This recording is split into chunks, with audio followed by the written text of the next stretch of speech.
లక్ష్మిని పోలీసులు అరెస్ట్ చేసి తీసుకుని వెళ్ళిపోయారని టీవీలో న్యూస్ వస్తూ ఉంటుంది. ఇంకా పద్మాక్షి, సహస్ర ఇద్దరు ఇంటికి వచ్చి అందరినీ పిలుస్తూ ఉంటారు.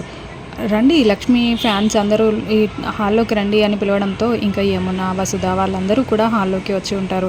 రే పండు టీవీ ఆన్ చేయరా అని చెప్పడంతో పండు టీవీ ఆన్ చేస్తాడు. అందులో వీఆర్ గ్రూప్ ఆఫ్ కంపెనీస్కి కొత్తగా నియమించిన సీఈఓ ఇలా వ్యభిచారం కేసులో దొరికిపోయారు. తను ఇలాంటి పనులు చేసే ఈ స్థాయికి ఎదిగారని అందరూ అనుకుంటున్నారు అని చెప్పి లక్ష్మి గురించి చాలా నీచంగా టీవీలో న్యూస్లో చెప్తూ ఉంటారు. ఇంకా అప్పుడే విహారీ ఇంటికి వస్తాడు.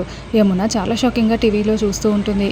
ఆ విహారీ రావడంతో చారికేశ వెళ్ళి ఏంటి విహారీ ఇదంతా ఏంటి, లక్ష్మి అరెస్ట్ అవ్వడం ఏంటి, నిజమేనా అని అంటూ ఉంటే అవును మామయ్య అని విహారీ చెప్తూ ఉంటాడు. ఇంకా యమున వెళ్ళి విహారీని పక్కకు తీసుకుని వెళ్ళి విహారీ చెంప వాయిస్తూ ఉంటుంది. ఆ రోజే నువ్వు లక్ష్మి గురించి నిజం చెప్పేది ఉంటే ఇలా జరిగి ఉండేదా, ఇప్పుడు లక్ష్మికి చూడు ఎంత కష్టం వచ్చిందో, ఇప్పుడు ఎలా రా విహారీ అని అడుగుతూ ఉంటుంది. మరోవైపు జైల్లో లక్ష్మిని జైల్లో లాకప్లో వేసి ఉంటారు. మిగతా ఆడవాళ్ళందరూ లక్ష్మిని దగ్గర రానివ్వకుండా నెట్టేస్తూ ఉంటే లక్ష్మి వెళ్ళి ఆ జైలు డోర్కి పడిపోతూ ఉంటుంది. ఇంకా లక్ష్మి చాలా ఏడుస్తూ ఉంటుంది.